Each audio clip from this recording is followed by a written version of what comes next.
बिस्मिल्लाहिर्रहमानिर्रहीम। अस्सलाम वालेकुम स्टूडेंट्स, मैं हूं हसन फरीद, आपका physics teacher. Students, chapter number 7 की थ्योरी कंप्लीट कर चुके थे हम और शॉर्ट क्वेश्चंस कर रहे थे, जिनमें से 5 शॉर्ट क्वेश्चंस हम लोग पहले कर चुके हैं।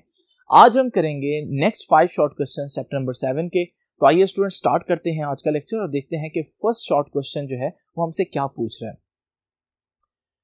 वो कहते हैं a wire Hanks from the top of a high dark tower, यानी एक टावर है, जैसे कोई बिल्डिंग है और उस बिल्डिंग के ऊपर बिल्कुल जो है वो डार्कनेस है, यानी आप देख नहीं सकते उसकी हाइट कितनी है, वो कहाँ ऊपर तक जा रही है। बस आपको एक बात नजर आ रही है और वो ये है कि बिल्डिंग की छत से एक धागा जो है वो नीचे तक लटका हुआ है जहां आप खड़े हुए हैं। अब वो पूछता क्या है, वो कहते हैं so that the top of the tower is not visible. तो टावर का जो टॉप है वो आपको नजर नहीं आ रहा, सिर्फ आपको ये नजर आ रहा है कि एक धागा जो उस टावर की टॉप से लटका हुआ है वो नीचे आपको नजर आ रहा है कि वो हैंग कर रहा है। ठीक है, how you would be able to determine the height of the tower. तो वो कहता है कि वो जो धागा हैंग कर रहा है, क्या उस धागे के जरिए आप बता सकते हैं उसको इस्तेमाल करते हुए कि टावर की हाइट कितनी होगी। तो ये असल वो बात है जो पूछ रहे हैं। अब इसको कैसे कर सकते हैं, इसको बिल्कुल हम कर सकते हैं। उस धागे की मदद से हम इस बिल्डिंग की हाइट मालूम कर सकते हैं, और वो इस तरह से कि हम उस धागे के साथ अगर कोई हैवी मैस अटैच कर दें तो वो धागा जो है एक पेंडुलम बन जाएगा, और उस पेंडुलम को फिर हम छोड़ें तो हम उसका टाइम पीरियड फाइंड आउट कर सकते हैं। और अगर हम टाइम पीरियड फाइंड आउट कर लें तो वहां से हम उस पेंडुलम की लेंथ, जो कि एक्चुअली में टावर की ही लेंथ बन रही है, वो मालूम कर सकते हैं। तो इस तरह से हम पेंडुलम का टाइम पीरियड फाइंड आउट करके उस टावर की हाइट मालूम कर सकते हैं। ठीक है, तो ये बात मैंने लिख दिया कि height of the tower can be determine कैसे, by converting the wire into a simple pendulum. अगर हम उस वायर को एक पेंडुलम बना दें तो हम उस टावर की हाइट मालूम कर सकते हैं। A bob is connected with the visible lower end of the wire. हम क्या करेंगे, एक बॉब मतलब मैस को अटैच कर देंगे उसके विजिबल जो हमें लोअर एंड नजर आ रहा है धागे का, उससे, so that it is converted into a simple pendulum. और जब हम ऐसा करेंगे उसी लम्हे जो हमारा धागा है वो धागा नहीं रहेगा बल्कि सिंपल पेंडुलम बन जाएगा। To determine the time period of this pendulum the length of the wire will be determined as follows. तो हम क्या करेंगे, उसका टाइम पीरियड फाइंड आउट करके फिर लेंथ निकालेंगे। कैसे, इस फार्मूला से। आपको मालूम है टाइम पीरियड का फार्मूला है 2 pi under root L over g, सबको मालूम है। 2 पाई उधर मल्टीप्लाई हो रहा है, इधर आकर डिवाइड हो जाएगा तो टी ओवर 2 पाई बन जाएगा, उधर रह जाएगा अंडर रूट एल ओवर जी। तो हम लोगों ने तो लेंथ फाइंड आउट करनी है ना, क्योंकि जो पेंडुलम की लेंथ है वो ही हमारे पास टावर की हाइट बन रही होगी। तो मैं दोनों तरफ स्क्वायर लेता हूं, तो जब इधर स्क्वायर लूंगा इधर भी स्क्वायर लूंगा, इसको ओपन करते हैं तो टी का स्क्वायर 2 का स्क्वायर 4 और पाई का स्क्वायर पाई स्क्वायर। इधर अंडर रूट है, स्क्वायर अंडर रूट से कैंसिल हो जाएगा तो एल ओवर जी रह जाएगा। हमें एल चाहिए तो जी उधर जाकर टी के स्क्वायर से मल्टीप्लाई हो जाकर हमारे पास ये फार्मूला आएगा। ये फार्मूला जो है आपको मालूम है, इसके अंदर टाइम पीरियड चाहिए। टाइम पीरियड तो आप लोग मालूम कर चुके हैं, क्योंकि जो धागा हैंग कर रहा है उसका लोअर एंड आपके पास है, तो आपने टाइम पीरियड फाइंड आउट कर लिया है। बाकी सारी चीजें आपको मालूम है, तो आप एल की वैल्यू मालूम कर लेंगे तो वो आ जाएगा उस धागे की लेंथ। और धागा तो छत से जमीन तक आ रहा है, वो जो धागे की लेंथ होगी वही असल में उस बिल्डिंग की हाइट भी होगी। आइए चलते हैं नेक्स्ट बोर्ड पर, देखते हैं कि नेक्स्ट शॉर्ट क्वेश्चन को किस तरह से सॉल्व करना है। तो स्टूडेंट्स अब जरा देखते हैं कि क्वेश्चन नंबर 7 की स्टेटमेंट क्या कहती है।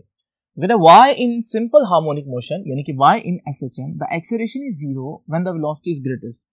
हम लोगों ने देखा था कि सिंपल हार्मोनिक मोशन में जहां वेलोसिटी 0 होती है वहां एक्सेलरेशन मैक्सिमम होता है, और जहां एक्सेलरेशन 0 होता है वहां वेलोसिटी मैक्सिमम होती है।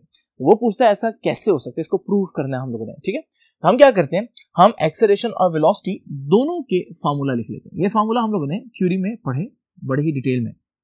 अब आप लोगों ने क्या करना है, आपने देखना है कि जहां एक्सेलरेशन 0 होगा क्या वहां वेलोसिटी मैक्सिमम होगी। तो हम एक पॉइंट चूज कर लेते हैं और वो मीन पोजीशन है। आपको मालूम है मीन पोजीशन पर x की वैल्यू 0 होती है, क्योंकि x है ही क्या, मीन पोजीशन से फासला। तो मीन पोजीशन के ऊपर जब कोई ऑब्जेक्ट होगा तो मीन पोजीशन से जो फासला है वो 0 हो जाएगा। जब x की वैल्यू हम 0 पुट करेंगे तो x इधर 0 आ जाएगा, तो एक्सेलरेशन इधर x की 0 पुट करने से 0 आ जाएगा। इसका मतलब मीन पोजीशन पर एक्सेलरेशन 0 होता है। अब यही सारी कैलकुलेशन हम वेलोसिटी पर अप्लाई करते हैं मीन पोजीशन पर। वेलोसिटी का फार्मूला ये है v = omega under root x not square minus x square. Mean position पर हम लोग जानते हैं कि x की वैल्यू 0 होती है, तो x की वैल्यू जहां 0 पुट करूंगा तो ये देखिए मैंने 0 पुट कर दिया, 0 का स्क्वायर तो वो तो 0 आएगा, तो हमारे पास x नॉट का स्क्वायर ही रह जाएगा। ये देखिए x नॉट के स्क्वायर का ऊपर अंडर रूट है, स्क्वायर और अंडर रूट कैंसिल हो जाएंगे तो x नॉट रह जाएगा, और v = x नॉट ओमेगा। ये वेलोसिटी का आंसर तो मैक्सिमम आ रहा है, यानी मीन पोजीशन पर जब मैंने चेक किया तो एक्सेलरेशन 0 है लेकिन वेलोसिटी मैक्सिमम आ रही है। यहाँ से जो क्वेश्चन की स्टेटमेंट है वही साबित हो रही है कि where the acceleration is 0 when the velocity is greatest। तो हम ये कंक्लूडिंग स्टेटमेंट लिख देते हैं कि thus we conclude that at mean position acceleration is 0 while velocity is maximum। तो मीन पोजीशन पर हम लोगों ने देखा कि एक्सेलरेशन 0 होता है लेकिन वेलोसिटी मैक्सिमम होती है।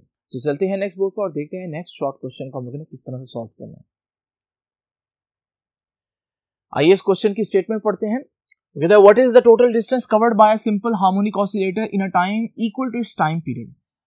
अगर एक टाइम पीरियड जितने टाइम में सिंपल हार्मोनिक ऑसिलेटर जैसे मास स्प्रिंग सिस्टम है, जैसे सिंपल पेंडुलम है, वो मूव करता है, वाइब्रेट करता है, तो एक वाइब्रेशन में यानी एक टाइम पीरियड जितने टाइम में वो कितना डिस्टेंस ट्रैवल करेगा अगर उसका एम्पलीट्यूड जो है वो ए है। सबसे पहले तो हम देखते हैं एम्पलीट्यूड क्या होता है।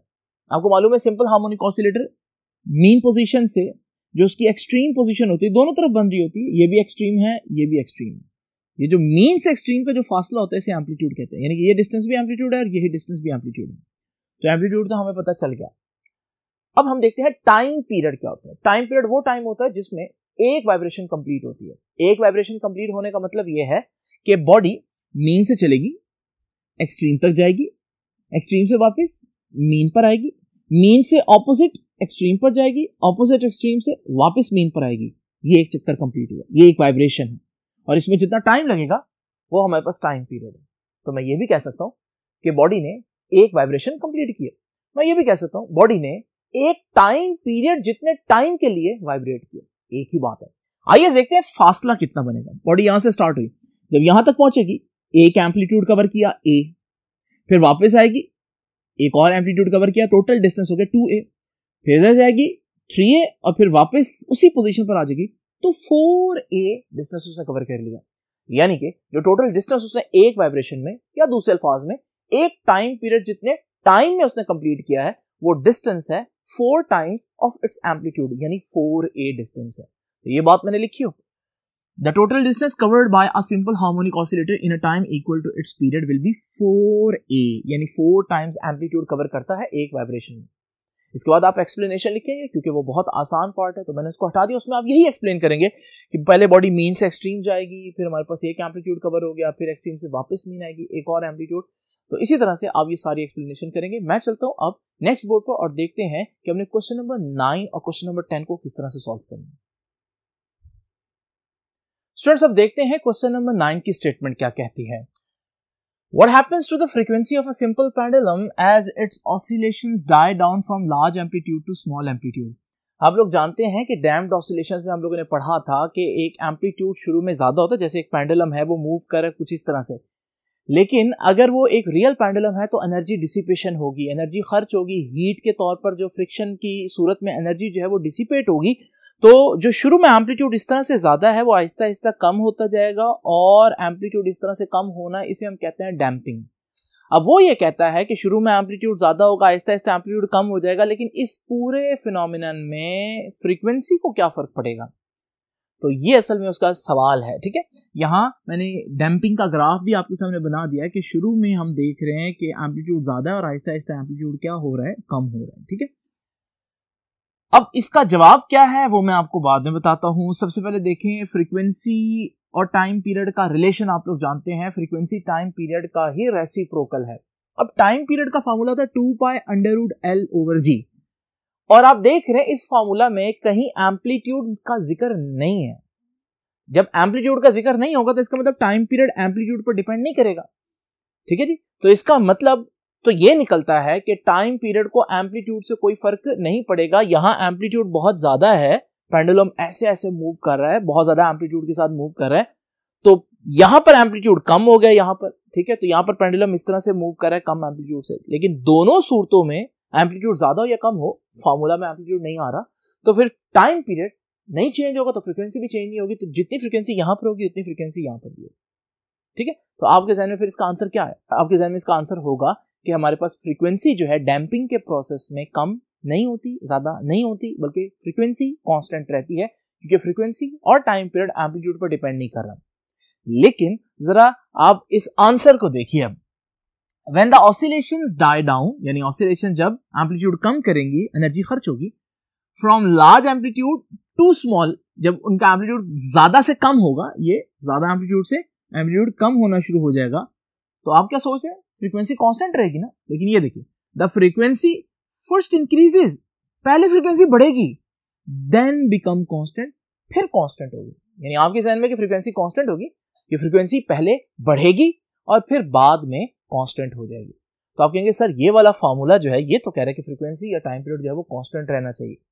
बेटा ये फार्मूला जो है वो आइडियल पेंडुलम्स के लिए पढ़ा था हम लोगों ने, और यहाँ डैम्पिंग का प्रोसेस है, और डैम्पिंग का जो प्रोसेस है उसमें आप लोग जानते हैं कि वो एक रियल पेंडुलम है। एक फर्क तो ये आ गया, क्योंकि ये फार्मूला हमारे पास आइडियल पेंडुलम्स के लिए है, और आइडियल पेंडुलम में एक शर्त ये भी थी कि एम्पलीट्यूड बहुत ज्यादा नहीं होना चाहिए। यानी अगर आपके पास एक पेंडुलम को आप इतना ज्यादा दूर जाकर छोड़ते हैं तो एम्पलीट्यूड आपने अच्छा खासा चेंज कर दिया, ये अब आइडियल पेंडुलम नहीं है, इस पर ये फार्मूला अप्लाई नहीं होता। लेकिन अगर आप एक पेंडुलम की बॉब को थोड़ा सा डिस्प्लेस करते हैं, हल्का सा उसके मेन पोजीशन से चेंज करते हैं, तो फिर ये बहुत कम डिस्प्लेसमेंट है, बहुत कम जब एम्पलीट्यूड होता है, तो फिर हम अपने पेंडुलम को आइडियल पेंडुलम समझते हैं, और फिर ये फार्मूला अप्लाई होता है, फिर हम कहेंगे कि फ्रीक्वेंसी एम्पलीट्यूड पर डिपेंड नहीं करती। यानी हम कह सकते हैं अगर एम्पलीट्यूड छोटा हो तो फिर फ्रीक्वेंसी कांस्टेंट रहती है। और आप देख रहे हैं यहां एम्पलीट्यूड कम है, तो इसका मतलब एम्पलीट्यूड यहां कम है, तो इस पोर्शन के लिए मैं कह सकता हूं कि फ्रीक्वेंसी क्या रहेगी, कांस्टेंट। तो वो जो हम लोगों ने बात पढ़ी थी कि फ्रीक्वेंसी और टाइम पीरियड जब एम्पलीट्यूड पर डिपेंड नहीं करते, वो बात सही है, लेकिन वो इस पूरे डैम्पिंग प्रोसेस में सही नहीं होगी, क्योंकि वो बात तब एप्लीकेबल है जब एम्पलीट्यूड बहुत कम होता है। तो डैम्पिंग के एंड पर जब एम्पलीट्यूड बहुत कम रह जाएगा तब हमारे पास फ्रीक्वेंसी कांस्टेंट होगी। तो ये बात मैंने स्मॉल स्विंग्स के लिए, छोटे एम्पलीट्यूड के लिए, ये बात मैंने यहां लिखी है। मैंने लिखा for small swings the period of swing is approximately the same for different size swing. यानी अगर आपकी स्विंग छोटी है तो फिर आपका जो टाइम पीरियड है वो इंडिपेंडेंट है स्विंग के साइज पर। यानी आप कितना दूर जाकर, मिसाल देता हूं, जैसे सपोज करो 10 डिग्री से नीचे नीचे पेंडुलम आइडियल है, ठीक है, तो 10 डिग्री से नीचे नीचे फ्रीक्वेंसी एम्पलीट्यूड पर डिपेंड नहीं करेगी। यानी आप 2 डिग्री पर जाकर छोड़ें या 4 डिग्री पर जाकर छोड़ें या 6 पर छोड़ें या 8 डिग्री पर जाकर पेंडुलम को छोड़ें, फ्रीक्वेंसी सेम होगी, टाइम पीरियड सेम होगा, ठीक है। तो छोटी स्विंग्स के लिए जो एम्पलीट्यूड है वो स्विंग के साइज पर डिपेंड नहीं करता, ठीक है।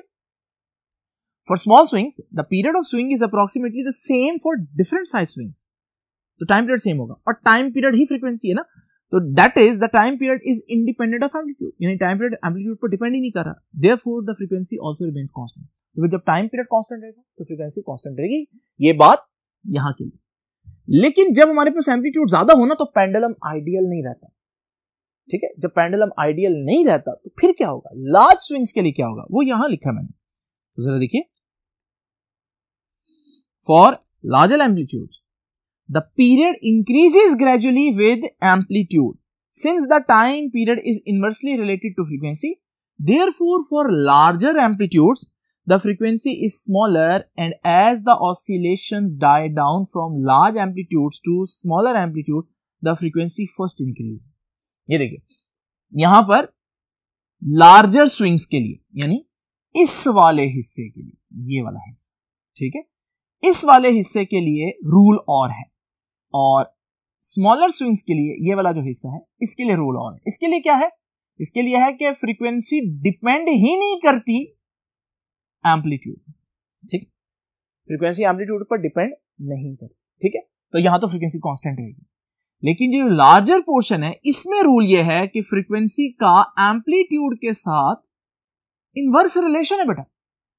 यानी जितना एम्पलीट्यूड कम हो रहा है लार्जर स्विंग्स के लिए ना, जितना एम्पलीट्यूड कम होगा तो एम्पलीट्यूड कम होने से फ्रीक्वेंसी बढ़ेगी, क्योंकि इनवर्स रिलेशन है, ठीक है। तो अब जरा पूरी बात को इकट्ठा समझते हैं। पेंडुलम शुरू में लार्ज स्विंग्स होंगी उसकी, तो शुरू में जब आहिस्ता आहिस्ता एम्पलीट्यूड कम होगा तो उसकी फ्रीक्वेंसी बढ़ेगी, तो पहले फ्रीक्वेंसी बढ़ी, और बाद में जब वो इस हिस्से में दाखिल होगा जहां एम्पलीट्यूड बहुत कम है तो फ्रीक्वेंसी कांस्टेंट हो जाएगी। तो फर्स्ट इंक्रीज कर रही है फिर कांस्टेंट हो जाएगी, यही बात तो मैंने लिखी थी स्टार्ट में। The frequency first increases then become constant, ये बात मैंने एंड पे भी लिखी है। The frequency first increases and then becomes constant for smaller amplitude. I hope ये क्वेश्चन आपको समझ में आ गया। ये थोड़ा सा ट्रिकी है, इसलिए इसको दोबारा से देख लीजिएगा अगर आपको समझना है। तो अब चलता हूं नेक्स्ट बोर्ड पर और देखते हैं कि आखिरी शॉर्ट क्वेश्चन को हम लोगों ने कैसे सॉल्व करना। तो आइए देखते हैं इस क्वेश्चन की statement. A singer holding a note of right frequency can shutter a glass, explain. ठीक है, अगर एक सिंगर एक खास फ्रीक्वेंसी की आवाज निकाल रहा हो तो वो एक ग्लास को तोड़ सकता है। वो कहता है ये बात कहां तक दुरुस्त है, और अगर है दुरुस्त तो इसकी क्या वजह है। देखें, सबसे पहले आपको समझना पड़ेगा कि रेजोनेंस क्या होती है। तो रेजोनेंस में आप लोगों ने पढ़ा था कि अगर एक बच्चा एक पींग पर बैठा है और मैं उसको एक फोर्स लगाता हूं, वो यहां तक जाता है, जब वो वापस आता है मैं फिर दोबारा फोर्स लगा देता हूं, वो और ऊंचाई तक जाएगा, और फिर मैं दोबारा फोर्स लगा देता हूं और एम्पलीट्यूड बढ़ेगा और फिर एम्पलीट्यूड बढ़ेगा। तो ये जो प्रोसेस है इसे हम बोलते हैं रेजोनेंस। तो रेजोनेंस में क्या होता है, आप एक पीरियोडिक फोर्स अप्लाई कर रहे हैं जिसके नतीजे में एनर्जी बहुत ज्यादा एब्जॉर्ब हो रही है सिस्टम के अंदर, और हमारे पास आहिस्ता आहिस्ता एम्पलीट्यूड बढ़ता जाएगा। ये खास एक ऐसी फोर्स पर होगा जिसकी फ्रीक्वेंसी आपके उस पेंडुलम की या उस स्विंग की फ्रीक्वेंसी से मैच करेगी। यानी जब पेंडुलम वापस आएगा एग्जैक्ट उस वक्त फोर्स लगाओगे, फिर वो एनर्जी एब्जॉर्ब करके और आगे तक जाएगा। तो ये दोनों फ्रीक्वेंसीज किस किस की, अप्लाइड फ्रीक्वेंसी, अप्लाइड फोर्स की फ्रीक्वेंसी और जो पेंडुलम या स्विंग है उसकी फ्रीक्वेंसी, वो मैच करनी चाहिए। तो फिर हमारे पास रेजोनेंस होती है, एम्पलीट्यूड आहिस्ता आहिस्ता बढ़ना शुरू हो जाता है। अब जरा इमेजिन करें मेरे पास एक ग्लास है, उस ग्लास को जब मैं हिट करता हूं तो वो जो आवाज आती है उसका मतलब है कि ग्लास की बॉडी भी वाइब्रेट कर रही है, जस्ट लाइक द स्विंग। तो उसके जो ग्लास है, जो शीशा है, वो वाइब्रेट कर रहा है, उसकी कोई ना कोई तो फ्रीक्वेंसी होगी। अगर मैं अपने साउंड में एक ऐसी फ्रीक्वेंसी जनरेट करूं जिसकी फ्रीक्वेंसी उसके साथ मैच हो जाए, तो वही काम होगा जो स्विंग के साथ हुआ था। तो जब मैं उसके सामने बोलूंगा तो ग्लास हल्का सा ऐसे वाइब्रेट करेगा, ठीक है, वो आम आंख से हो सकता है ना नजर आए, लेकिन अगर आवाज पैदा हो रही है तो इसका मतलब वाइब्रेशन तो हो रही है कहीं ना कहीं। तो अगर मैं वही फ्रीक्वेंसी से बोलता रहूंगा तो वो आहिस्ता आहिस्ता वाइब्रेशन एम्पलीट्यूड बढ़ता जाएगा। जब वाइब्रेशन का एम्पलीट्यूड बढ़ता जाएगा, एक वक्त आएगा कि वो एम्पलीट्यूड इतना बढ़ जाएगा कि ग्लास जो है वो शैटर हो जाएगा, टूट जाएगा। ठीक है, तो ये असल में सारी वजह है। इसको मैं पढ़ देता हूँ। Yes, it is possible for a singer to shatter a glass through resonance. तो किस फिनोमेना से हो सकता है ये? Resonance. We know that every solid body has certain natural frequency of vibration. हर एक बॉडी, ठीक है, उसकी अपनी एक खास वाइब्रेशन होती है depending upon elasticity, mass, shape and size. वो उसके साइज पर, शेप पर, मास पर, इलास्टिसिटी पर, वो बॉडी कितनी रिजिड है, इन चीजों पर डिपेंड करती है।